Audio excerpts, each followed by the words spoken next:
Story 1. I'll just say up front, I've worked night shifts in a small rural hospital in South Dakota for 8 years, and I thought I'd seen it all. Overdoses, drunk fights, that kind of chaos. But nothing weird. Nothing I couldn't explain. Until last December. I'm a respiratory therapist, and on nights when it's quiet, I sit in this cramped office off the ICU hallway. It's barely big enough for a desk, a chair, and a rolling cart with my gear. There's one of those small windows in the door, and the hall lights always cast this thin rectangle of light onto the floor.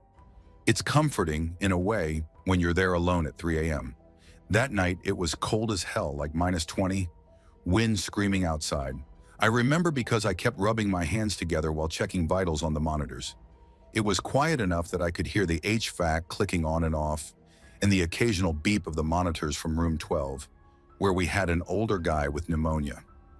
Around 2:30 a.m., I was writing a chart note when I heard the softest shuffle, like bare feet on tile. I didn't jump or anything at first. Sometimes patients wander, but it was dead silent right after. And something about that silence made the hair on my arm stand up. I leaned back to peek at the door, but no one was there. I shrugged it off and went back to typing. A minute later, I heard it again, but closer. Shuffle, pause, shuffle. The steps stopped just outside my door, but I couldn't see anyone in the window. I remember telling myself to quit being paranoid and check. So I stood up, opened the door, and looked down both ends of the hallway. Empty. The lights were flickering a bit, but that's not unusual there. I stepped back inside, shut the door, and sat down. I was going to call security just in case, but then I heard the monitor in room 12 beeping in that way that says someone's out of bed. So I sighed, grabbed my stethoscope, and went down the hall. When I got to room 12, the old man was still in bed, eyes closed, snoring softly. The bed alarm wasn't even armed, so I assumed it was a glitch.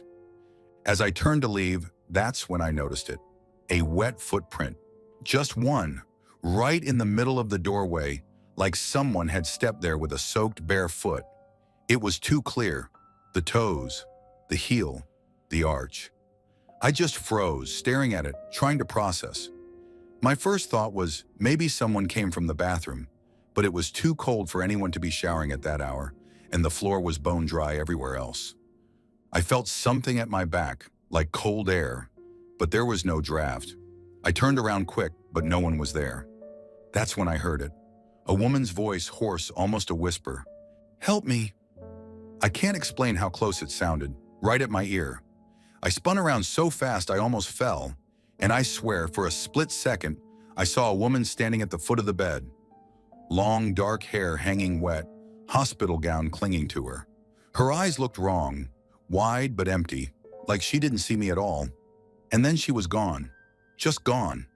The old man in the bed shifted and let out a groan, but he didn't wake up.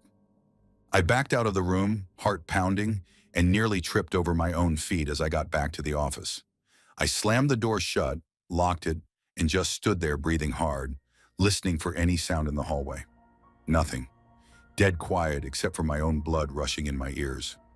I didn't call security. I didn't call anyone. I just sat down, staring at that door window, waiting for morning. When the day shift came in, I told them a patient had wandered, and we needed to check for leaks because of the footprint. They checked. Nothing. No leaks, no footprints, nothing on camera. The nurse who came on told me, "Oh, you know room 12? That's the room where that drowning patient passed a few years ago. They tried to revive her, but she was too far gone." I didn't say anything. I just nodded, clocked out, and walked to my car in the frozen dawn. I'm still working nights there. Haven't seen her again, and I hope I never do. Story 2. I never planned on working nights, but the pay was better, and I needed every dollar while finishing my CNA certification. I lived in a tiny studio off Kenmore Street in Cincinnati, close enough to the bus so I didn't have to walk too far alone at 11 p.m. I'd been at this nursing home for 3 months, and it wasn't the worst place. Most nights were quiet, the halls smelling like bleach and old coffee, the fluorescent lights buzzing softly while I made rounds, trying not to wake anyone. It was a Wednesday night. I remember because I was thinking about how I only had 2 more shifts before my weekend off. I was at the nurse's station, sipping cold coffee and scrolling on my phone when the call light panel chimed once and lit up red for room 312. That room was empty. It had been empty for a week since Mr. Jenkins died in there.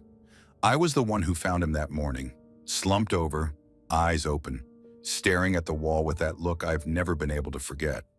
They hadn't brought in a new resident yet because they were still waiting on the family to clear out his things. I remember the door being closed every time I passed it. I stared at the panel for a few seconds, waiting for it to shut off by itself, telling myself it was just a glitch. It didn't. I called out to Shannon, the LPN, who was on the other end of the hallway doing charting. "Hey, the call light's on in 312, I said. She didn't look up. "It's empty." "I know, it's on." She kept typing, not even pretending to care. "Then go turn it off." I grabbed my keys, trying not to look nervous. The hallway felt longer than usual, the overhead lights flickering in spots. My shoes squeaked against the floor as I walked, trying to keep my breathing calm, telling myself it was just a wiring thing. When I reached the door, it was cracked open. I swear to you, I don't remember that door being open before. I stood there for a few seconds, hand on the knob, listening. I could hear the soft humming of a machine down the hall, a clock ticking somewhere, and my own heartbeat. "Mr. Jenkins?" I whispered, immediately hating myself for it. I pushed the door open. It was dark inside, only a thin line of orange streetlight leaking in through the blinds. I could see the bed still made, the mattress sunk in the middle from years of bodies wearing it down. His walker was still in the corner, with tennis balls on the legs, the kind he liked to joke made him zoom faster. I stepped in and felt the air get colder, like stepping into a walk-in freezer. I tried the light switch. Nothing. It clicked, but the bulb didn't turn on. My hand was shaking as I moved toward the wall, where the call light was glowing red, right above the bed. I reached out to press the reset button, and I heard it. "Help me!" It was so close, right next to me, like someone whispering in my ear, hoarse, dry, but I felt the breath on my cheek. I jumped back, hitting the cabinet with a loud bang, my keys clattering to the floor. I was breathing hard, staring into the dark, trying to see if anyone was in there. I could see the shape of the bed, the walker, the dresser, nothing else. I backed up to the wall, hands searching for the call light button, my eyes scanning every shadow in that room. I pressed it, and the red light clicked off. I stood there frozen, trying to convince myself it was just in my head. But then I heard it again, right where the bed was. "Help me, please." Longer, drawn out, like it hurt to say. I swear on my life, I could see the shape of a hand pressing down on the mattress, like someone was trying to push themselves up, but no one was there. I backed out of that room, never taking my eyes off that bed until I was back in the hallway. I slammed the door shut and stood there, gasping, feeling like I was going to throw up. Shannon came around the corner, frowning. "What the hell was that noise?" I couldn't talk for a second, just staring at the door, expecting it to open. There's something in there," I managed. She looked annoyed. "In 312? "I heard him," I said, my voice cracking. "I heard Mr. Jenkins." She rolled her eyes, but I saw her hesitate before she touched the door handle. "It's just a glitch," she said, but her voice was quieter now. "Don't go in there," I told her. She didn't listen. She opened the door slowly, peeking inside. I watched her shoulders tense, her head tilting like she was listening. "What?" I whispered. She closed the door quickly, turning to me, her face pale. "Nothing," she said. "There's nothing." She walked away fast, back toward the nurse's station, leaving me standing there with my heart pounding, the hall feeling like it was closing in on me. I didn't finish that shift. I told her I was sick, that I needed to leave. She didn't argue, didn't even look me in the eye. I grabbed my stuff and left that building at 2 a.m., walking out into the warm night air, gasping like I'd been underwater. I never went back to that nursing home again. I transferred to another facility across town, took a pay cut, and worked day shifts after that. Story 3. I don't really talk about this, but I used to work nights at a small business hotel just off the highway in Iowa. I lived about 15 minutes away, renting a one-bedroom near the bus depot, and I took the audit shift because it was quiet and I could study for my accounting classes. You know, coffee at the desk, empty lobby, maybe one or two truckers checking in late. I never really thought much about ghost stories or any of that stuff. It was late January, snow everywhere, the kind that sits like dirty powder under the streetlights. That night, I was there alone, like always, from 11 to 7. Maybe around 2:40 in the morning, the phone at the desk rang, and it made me jump because it was dead quiet. I picked up, and this woman on the 5th floor, room 519, says real softly, sorry to bother you, but there's some screaming under us. Like someone screaming, and then it stops. Now, our place is small, 6 stories if you count the ground floor as 0. The 5th floor, she said, so under her would be the 4th. I pulled up the system and checked, and that's when I paused. I knew we were dead that week, but I hadn't realized the 4th floor was completely empty. Every room on that floor was unoccupied. Checked the board twice. I even muttered to myself, what the hell? I told her I'd go check it out, hung up, grabbed the MasterCard, and took the elevator up. I'm not going to lie, the hallway lights on the 4th floor flicker sometimes, and it's always cold even in the summer. But that night the air felt heavy, like it pressed on your ears. The hallway was empty, the carpets old and smelling like bleach, and I stopped in front of room 419, which was directly under 519. I froze. The door was cracked open about 2 inches, moving slightly like it was breathing. You can't leave these doors open accidentally. They're on a key card system and they slam shut automatically. I knocked once. Front desk! Nothing. I pushed it open, lights off, the blackout curtains drawn. I stepped in, hit the light switch, and the lamp by the bed flickered on. Room looked normal, beds made, no luggage, nobody there. I checked the bathroom, closet, under the bed. Nothing. I closed the door firmly, pulled it to check it latched, and it did. I stood there for a moment, listening, but all I heard was the ice machine humming at the end of the hall. I walked back down to the front desk, told myself it was probably nothing, maybe housekeeping left it ajar somehow. About an hour later, the phone rang again. Same room, same woman. She sounded scared this time. I swear to God, it's happening again. The screaming, and there's banging now, right below us.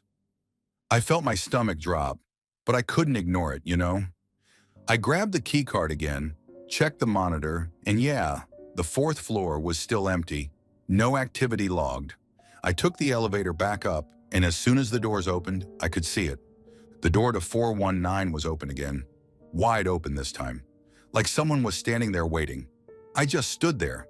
The hallway felt wrong, like the shadows were thicker around that door, and there was this cold breeze coming from inside the room that smelled like stale water. I pulled out my radio, but there was nobody to call. It was just me. I stepped forward, each footstep sounding too loud, and I leaned in. Front desk, is anyone in here? There was a bang, like something heavy dropping in the bathroom. I jumped back, heart pounding so hard I could barely breathe. I flicked the light switch, but the lights didn't come on this time.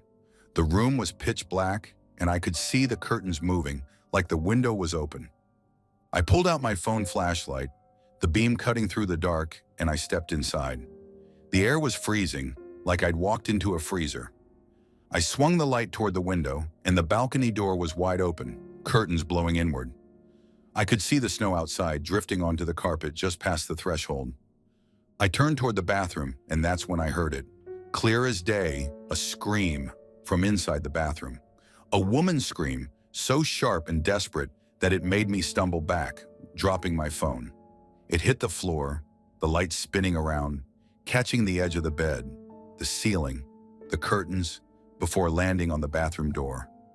The door was opening, slowly, creaking.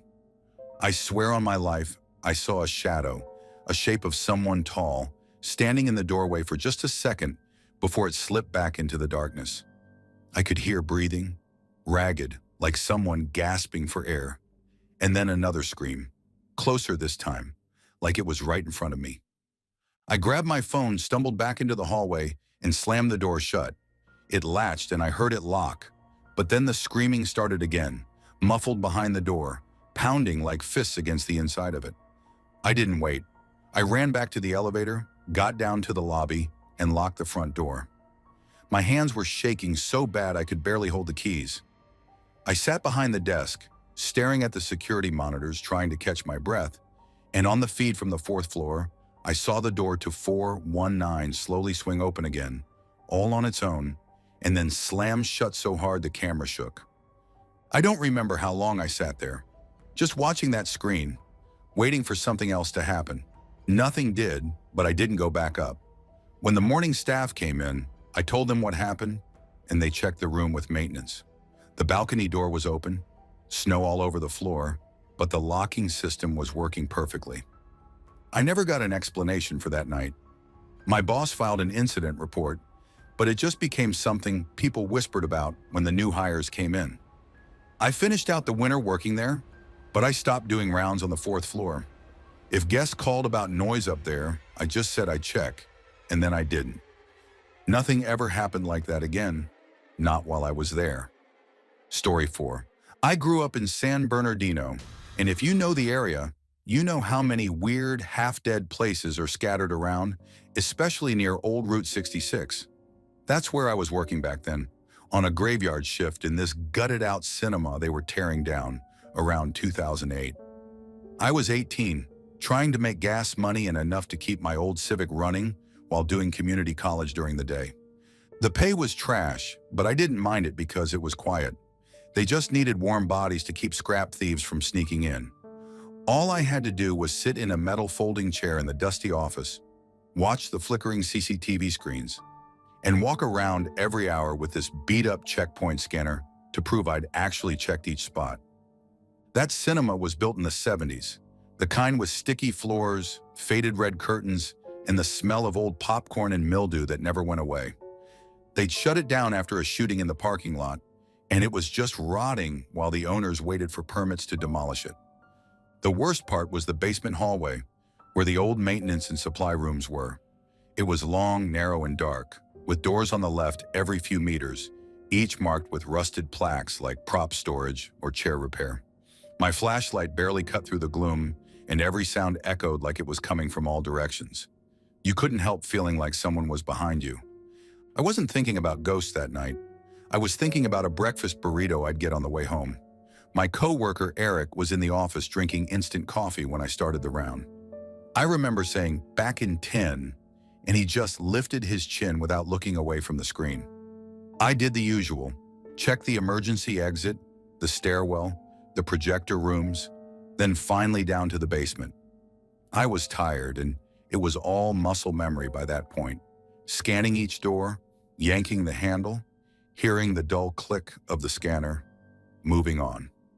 I was almost done when I turned back for a second, shining my light behind me. I don't even know why I did it, but I did. Everything was still.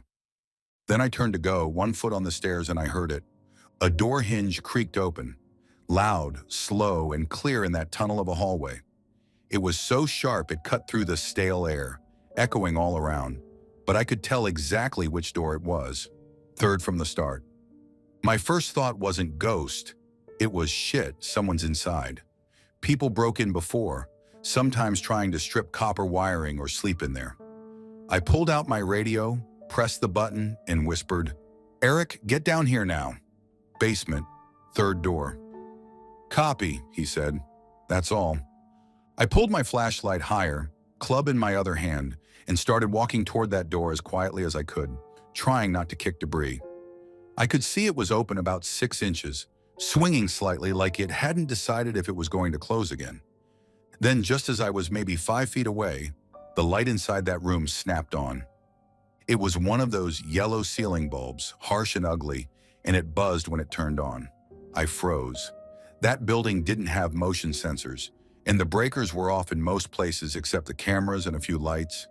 That's when I felt it, that heavy sinking feeling in your gut, like your body knows something is wrong before your brain catches up. I stayed frozen, listening, trying to hear breathing, footsteps, anything. It was dead silent except for the buzzing bulb and the drip of water from somewhere deeper down.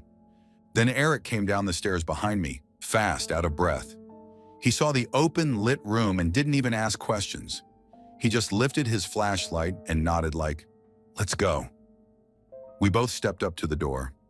I remember how it felt, that last moment before we went in, my heart pounding so hard I could feel it in my teeth. The air coming from that room was colder than the hallway, like there was a freezer in there. Eric mouthed, "Ready?" I nodded and we both pushed in. The room was empty. Just a clutter of broken seats, old rolls of carpet, a stack of metal frames leaning against the far wall. The single bulb hanging from the ceiling was swinging, casting shadows that jumped around the room. We stood there scanning every corner, moving boxes, shining our lights under the debris. Nothing? No one. I walked over to the light switch, flicked it off, and on, and off again, just to see if it would stay off. It did. We stood there in the dark, the only light coming from our flashlights pointing at the floor. Eric said, "Dude." That was it. Just dude. His voice sounded weird, like he didn't know what to say, like he didn't want to ask the question out loud. I just shook my head. My mouth felt dry. My brain was scrambling, trying to find any reason for what we saw. Maybe someone was in there and ran out while I was calling Eric. But there was only one way in, and I had eyes on it the whole time. Maybe the wiring was messed up? But why would the door open by itself, so slow, like someone was pushing it? I didn't have an answer. We left that room, closed the door, and locked it. I scanned it again with the checkpoint scanner, hands shaking. We walked back up the stairs without saying much, and I could feel Eric looking back down the hallway before we closed the door to the basement. Back in the office, we sat in silence, watching the cameras, but neither of us could stop glancing at the monitor showing that hallway. Nothing moved. The door stayed shut. Eric broke the silence. "We're not telling the boss about this, right?" I just nodded. I didn't want to explain it. I didn't even want to think about it. After that shift, I quit a week later, told them I found a daytime job, which was true. I never went back in that building again. I don't know what happened down there. All I know is that something opened that door and turned on that light, and it wasn't us, and it wasn't supposed to be anyone else. Story 5. I'll start by saying I'm not the kind of person who scares easy. I've been a night shift nurse for 12 years, and I'm used to weird noises, alarms going off for no reason, and the random patient yelling down the hall. I live in Scranton, Pennsylvania, and the hospital I work at was built around 1908. It's the kind of place where the hallways echo even if you're whispering, and you can hear your own shoes squeak 3 corridors over. Everyone says it's haunted, but I never paid attention to that. I just wanted to pay my bills. This happened about 2 years ago, on a Thursday night in late October. The air felt heavy when I came in for my shift, the kind of cold that settles in your bones. The security guard at the door told me the storm would be bad, and I joked that at least the drunks might stay home. We laughed and I clocked in. I was floated to the East Wing, which I'd never worked before. It's the oldest part of the hospital and they don't use it for much anymore, except for a handful of patients and storage. The hall lights were dim and some of the ceiling tiles were stained brown from old leaks. I remember thinking it smelled like wet cardboard down there. About halfway through my shift, around 2:30 a.m., the power went out. It was instant. Everything went dark and the hum of the vents cut off. For a few seconds, it was so quiet I could hear my own breathing. Then the emergency lights kicked on, flooding the hall with that cold blue glow that makes everything look worse than it is. I was sitting at the old nurse's station, trying to calm myself down. The generator usually kicks in fully after a minute, but it didn't. I kept checking the panel on the wall, watching the emergency lights flicker every so often like they were breathing. That's when my pager went off, the vibration sharp enough to make me jump. It beeped twice, and I looked down at it, expecting it to say room 215 or room 218. Instead, it said hydrotherapy. At first, I thought it was a glitch. Hydrotherapy hasn't been used in years. It's in a separate building connected by an outdoor path, and it's locked up after 5 p.m. I'd seen the place in daylight once. The paint was peeling, and the windows were boarded up. The hydro tubs were rusted, and the tile was cracked like old bones. No one goes there, especially not at night.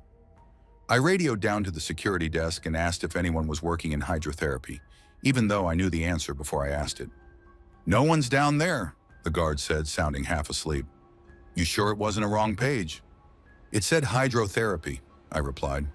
My voice sounded too loud in the silence. He paused. Yeah, no. No one should be in there.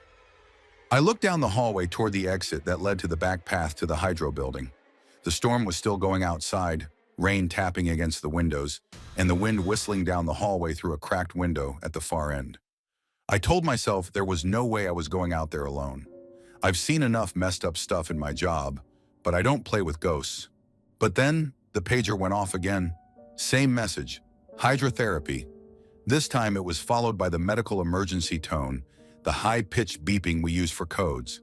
I froze, because if it was a real emergency and I ignored it, that was on me. I stood there staring at the door, trying to figure out what to do. I kept telling myself it was a glitch, that someone must have crossed wires during the outage. But something in me felt cold, like something was pressing down on my chest. I grabbed a flashlight and told the guard I was going to check the door to hydrotherapy, but that I wasn't going inside. He said, "Don't go in there alone, don't be stupid." And I laughed, but it came out shaky. I walked down the hallway, the emergency lights flickering above me. The storm made shadows dance across the walls, and every step I took echoed too loudly. When I reached the back door, I could feel the cold coming through the crack in the frame. I opened it, and the wind hit me in the face. Rain spraying against my scrubs. The path to hydrotherapy was slick and dark, the building barely visible in the lightning flashes. I stood there, shining my flashlight on the door across the lot. It was closed, chained, and padlocked. I took a step back, ready to turn around. That's when I saw the light. It was just for a second, but through one of the small, square windows of the hydrotherapy building, I saw a light flick on, like someone had turned on an old lamp. It glowed yellow, cutting through the darkness, and I swear I saw a shadow move across it, like someone walked past the window. I just stood there staring, the rain soaking my shoes, water dripping down my neck. I wanted to call out, but my voice caught in my throat. Then just as fast as it came on, the light went out and the window went black again. The pager in my pocket buzzed a third time, so hard it felt like it was digging into my hip. I pulled it out, hands shaking, and it just kept flashing. Hydrotherapy, hydrotherapy, hydrotherapy. Over and over, the screen glitching like it was struggling to stay on. I backed away, flashlight trembling in my hand, and slammed the door shut, locking it behind me. I radioed the guard again, told him what I saw, and he went dead silent for a few seconds before saying, "Stay inside, I'm calling the supervisor." I spent the rest of my shift sitting at the nurse's station, watching that hallway, every sound making me jump. The pager stopped eventually, and the generator finally came on. But I couldn't shake the feeling that something was still out there, waiting. When the morning shift came, I handed over my report and left without saying much. I didn't sleep that day. I just sat in my apartment, holding that pager in my hand, the screen now completely blank, like it had never happened. I transferred to another unit after that. I never went back to the East Wing, and I still won't, even if they offered me extra pay. They told me later that no alarms went off that night in hydrotherapy, that no lights were supposed to be working in that building at all. Story 6. I didn't even want that job, you know. I only took the night shift at that nursing home because my cousin said it was easy money and I was behind on rent. It's on the edge of St. Augustine, Florida, a weird old brick building that used to be some kind of Civil War hospital. But I tried not to think about that too much. It was just me and old Mrs. Lang that night.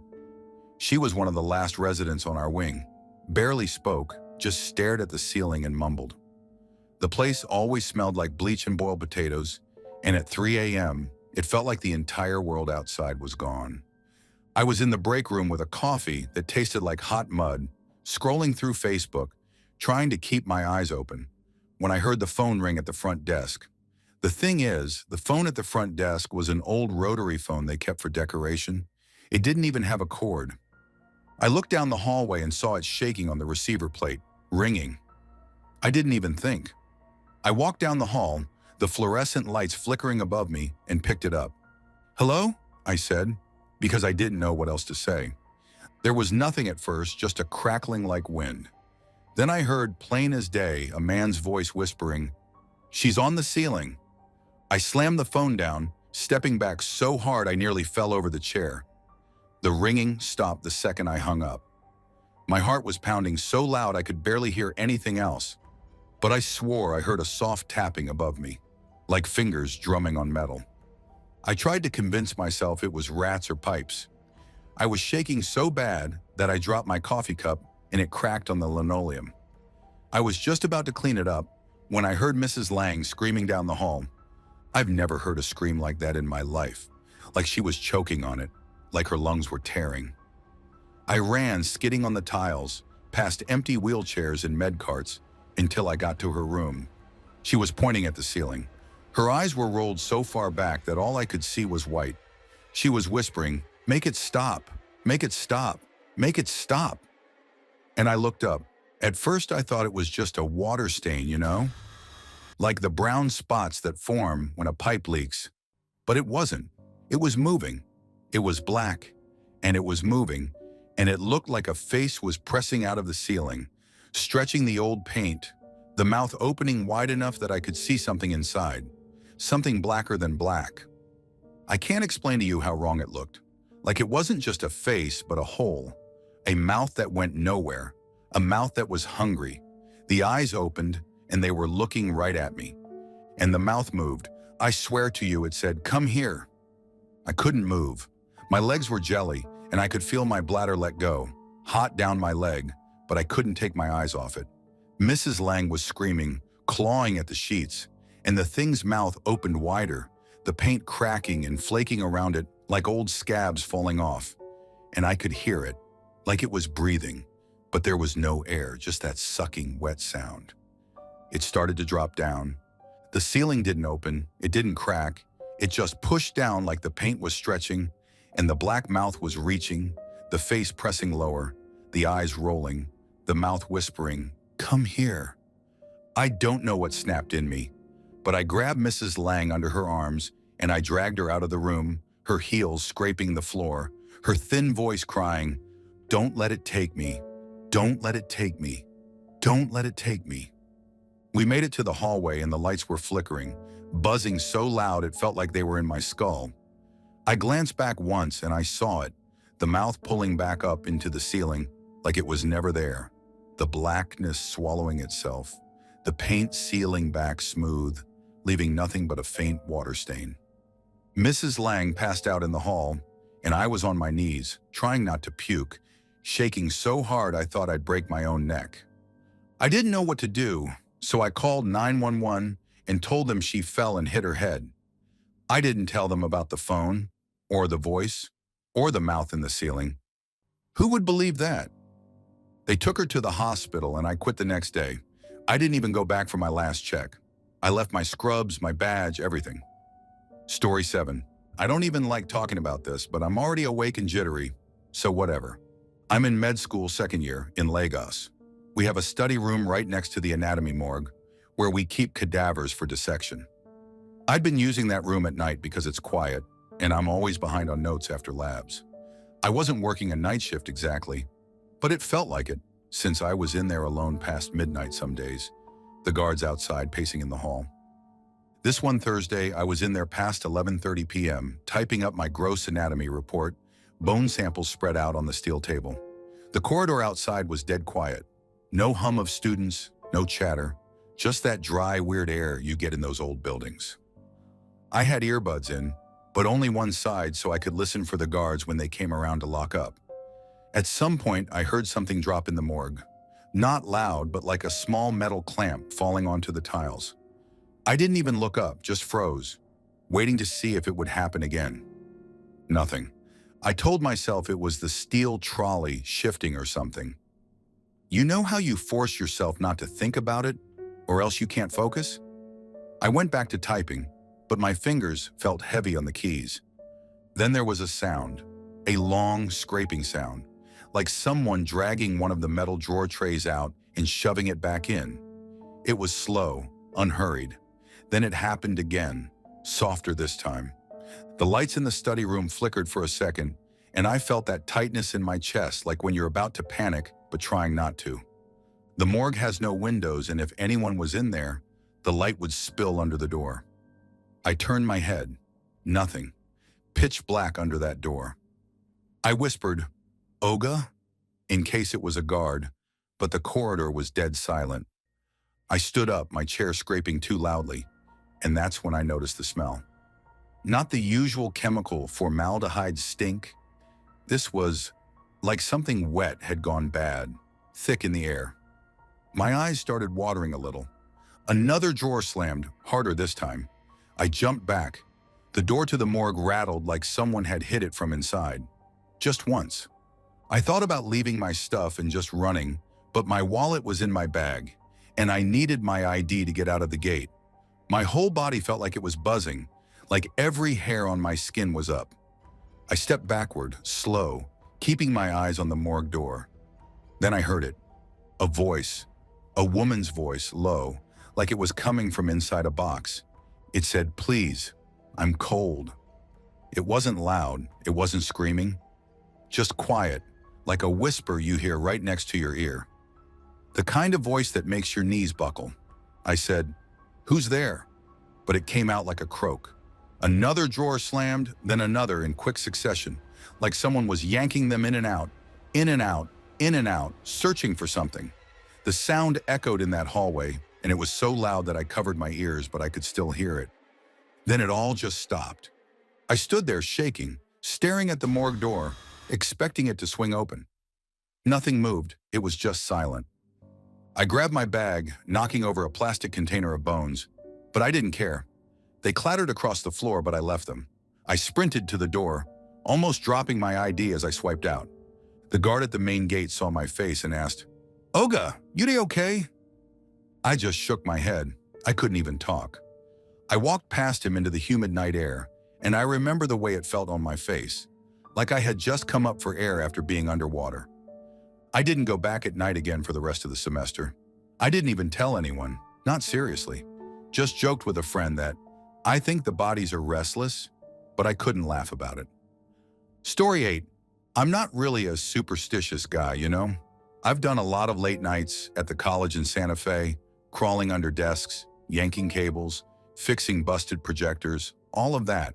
If you've ever worked as night shift IT, you get used to empty buildings breathing around you, the flicker of exit signs, the weird humming of vending machines in dark hallways.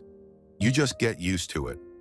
But there's this one night I can't shake, and I don't think I ever will. It was around 10:15 p.m., and I had one last ticket before I could go back to the office to drink microwave coffee and wait out the clock. This classroom was on the far end of the health sciences wing, which I hadn't been in much. It was marked as a computer install for the instructor PC. Should have taken 10 minutes. I didn't bother turning on the lights. I don't like wasting electricity for quick jobs, and there's usually enough glow from hallway lights to see where I'm going. Plus, I just didn't want to mess with the motion sensors because they make this sharp click in the dark that creeps me out more than the dark itself. The door was already propped open with a rubber wedge, so I just pushed it and stepped in. Laptop bag on my shoulder, USB stick in my hand. I took maybe 5 or 6 steps inside, heading toward the glow of the instructor PC monitor across the room. Then I stopped. At first I thought it was just my mind playing tricks. The back of my neck got tight, like static clinging to my skin. I couldn't hear anything except the faint hum of the machine in front of me, but I felt like pressure, like a room full of people holding their breath at the same time. It's hard to explain. I just stood there frozen, trying to blink into the dark, thinking maybe a security guard or a janitor was behind me. Then I saw them. I didn't realize until that second that the classroom wasn't normal. Along the walls, like the room was ringed in shadows, there were hospital beds. I couldn't see them clearly, but outlines, the squared shapes of bed frames, the odd shine of metal railings, faint white sheets catching the glow from the hallway. And in every single bed, there was someone sitting up. I swear on everything, they were all sitting up, facing me, silent, their heads cocked, eyes on me. I couldn't see faces clearly, but I saw the shapes of heads, shoulders, pale arms resting on knees. They were all just there, all around me, like I had stepped in the middle of something I wasn't supposed to see. My breath was making this rattling noise in my mask, and I remember the smell, like that dry hospital smell mixed with something else, old carpet and the sharpness of disinfectant. I wanted to turn around and run, but I was scared to turn my back on them. I felt like if I did, they'd all get up and come at me. I don't know how long I stood there, but I couldn't move, and my eyes kept flicking from one bed to another. They were all different shapes, different sizes, but they were all awake, sitting up, watching me. Then I heard this low creak from the far corner. One of them was moving. I saw the silhouette lean forward, the sheets shifting, and it slid off the bed, like it was trying to stand. But its movements were all wrong, like it didn't remember how to use its body. I said, "Hey!" like an idiot, like that would do anything, and I took a step back, nearly tripping over a backpack left on the floor. The thing took another step, its feet dragging on the tile. I heard the soft slap of bare feet. That's when the lights in the hallway flickered, and for a split second, the room was lit enough that I saw it. This pale, almost gray figure, hair hanging over its face, shoulders hunched, arms too long, like it was reaching out. I could see the outline of its eyes through the hair, black and sunken, and its mouth was open, but no sound came out, just this thick, wet breathing. I backed up, hitting a desk with my hip, and the sound it made echoed in the room. I heard another bed creak and another. They were moving, more of them. The air felt thick, and I couldn't catch my breath, like the whole room was pulling it out of me. I don't remember dropping my USB stick, but I did. It clattered on the floor, and that was enough to break me out of it. I turned and bolted for the door, nearly slipping on the tile, heart hammering so hard I thought I'd pass out before I got out. As I reached the hallway, I glanced back, and the room was dark again, quiet, like nothing was there. The beds were still there, but I couldn't see anyone sitting up anymore. Just lumps under sheets, still as death. I didn't finish that ticket. I went straight back to the office, locked the door, and sat there in the dark, clutching the chair, trying to calm down. When morning came, I filed the ticket as could not complete due to system error. I never stepped into that room again, even when day shift asked me to. Story 9, and I was living in a small rented room in San Jose back then, close enough to the light rail that I'd hear it rumble past at 2 a.m. I was working overnight enterprise phone support for APAC clients, which sounds fancy, but it was mostly a skeleton crew in a converted shipping warehouse with old carpets that smelled like stale coffee and solder smoke.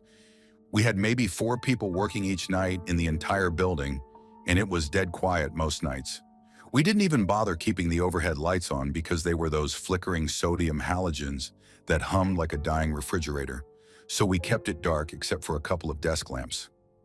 Everyone did their own thing until a call came in.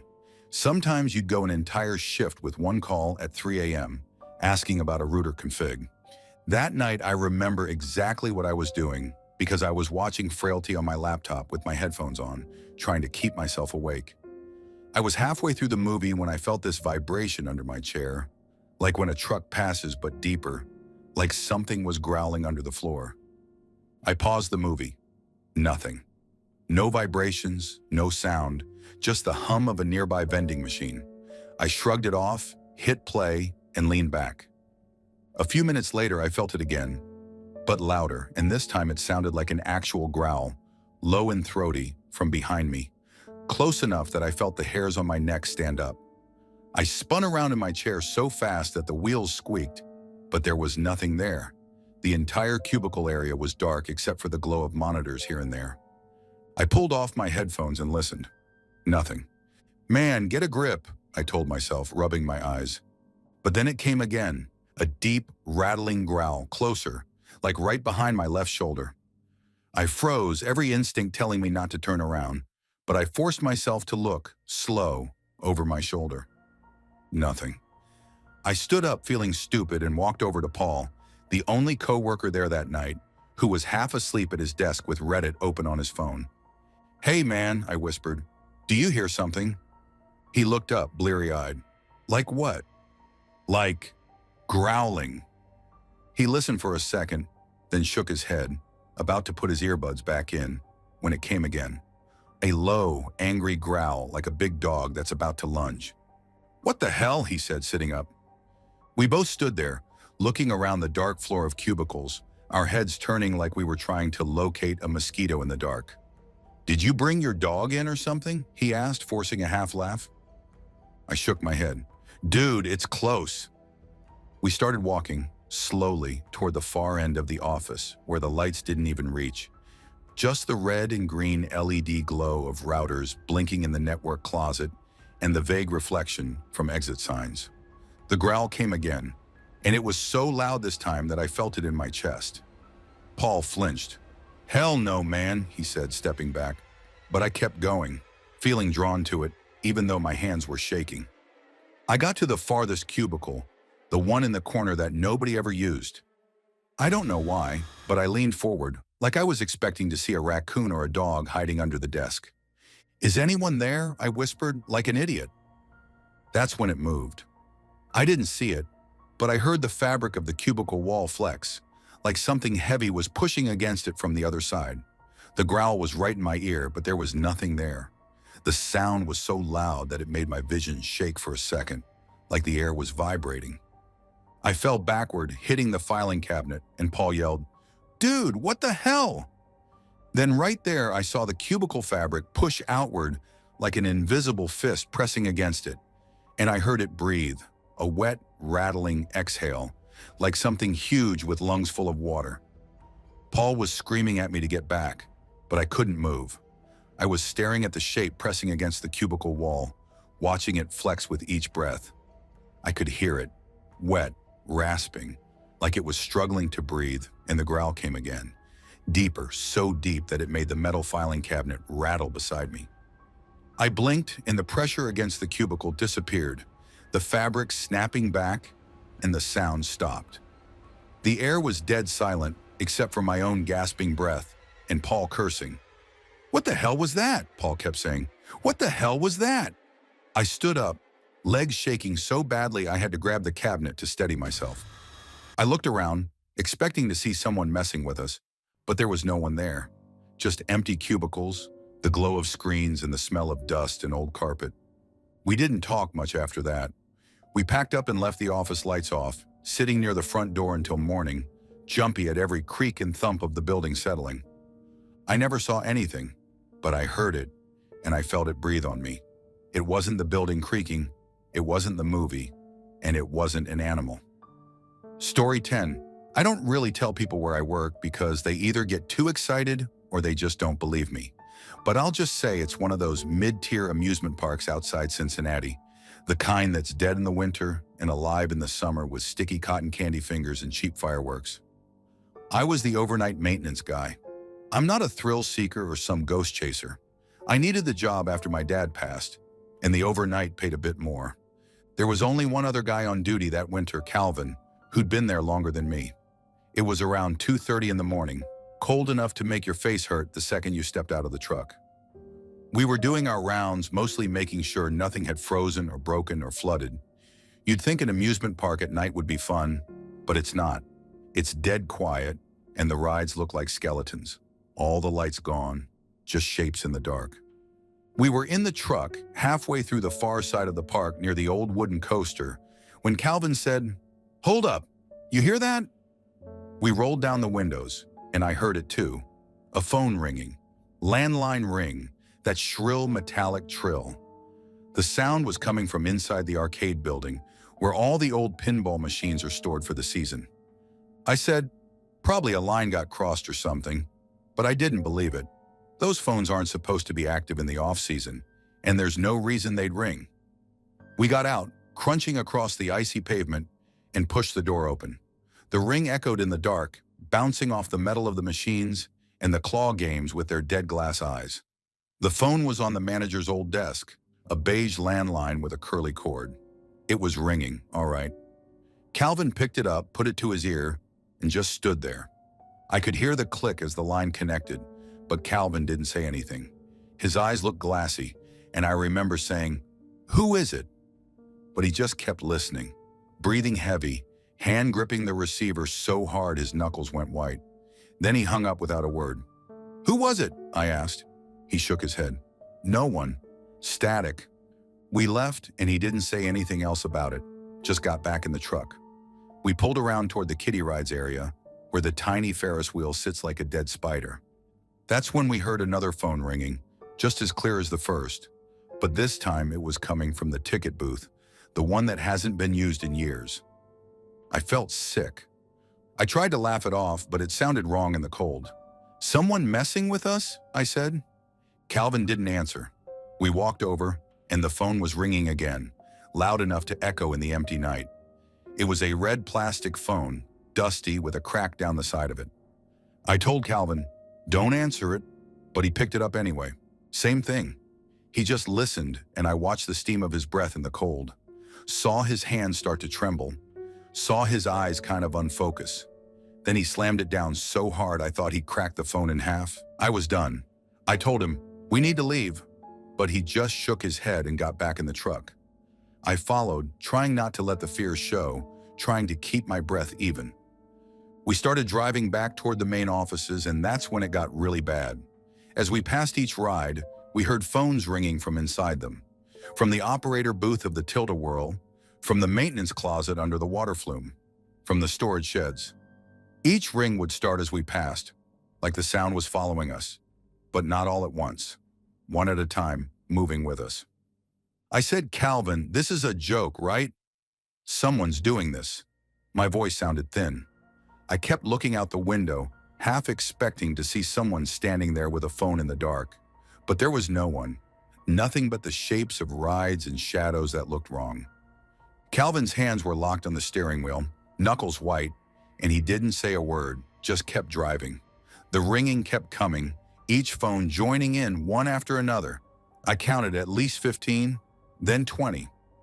We pulled up to the front gate, and the phone in the ticket office there started ringing too. "Answer it," Calvin finally said, voice low. "What?" "You answer it," he said again, not looking at me. "No way, man." But the sound was drilling into my head, that shrill, echoing ring. I don't know what made me do it, maybe just to make it stop, but I got out of the truck and walked up to the window. I could see the phone through the dirty glass, shaking a little with each ring. I reached in with the spare key, opened the door, and picked up the receiver. At first, there was just static, a rushing, crackling noise like wind through dead leaves. Then under it, I heard something else. Breathing, ragged, wet. I couldn't tell if it was a man or a woman, or even a person at all, but it was close, too close, like it was right up against the receiver. Then it spoke, in a voice that sounded like it was being dragged across gravel. "Don't leave." I slammed the phone down, and it stopped ringing immediately. All of them did. It was like someone had flipped a switch, and the park was silent again, except for my breathing and the pounding of my heart. Calvin was still in the truck, staring straight ahead, like he didn't even see me. I got in, and neither of us said anything. We sat there until the sun came up, engine idling, steam from the exhaust mixing with the morning fog that rolled in over the empty parking lot. When our supervisor came in at 6, we didn't tell him. We clocked out, and I went home and took the longest shower of my life. But I couldn't get that voice out of my head, the way it sounded like it was inside me when it said, "Don't leave." I didn't go back the next winter. Calvin did, but he stopped answering my texts after a while. I heard he moved away, changed his number. I don't blame him, because I know what I heard that night wasn't static, and it wasn't some prank.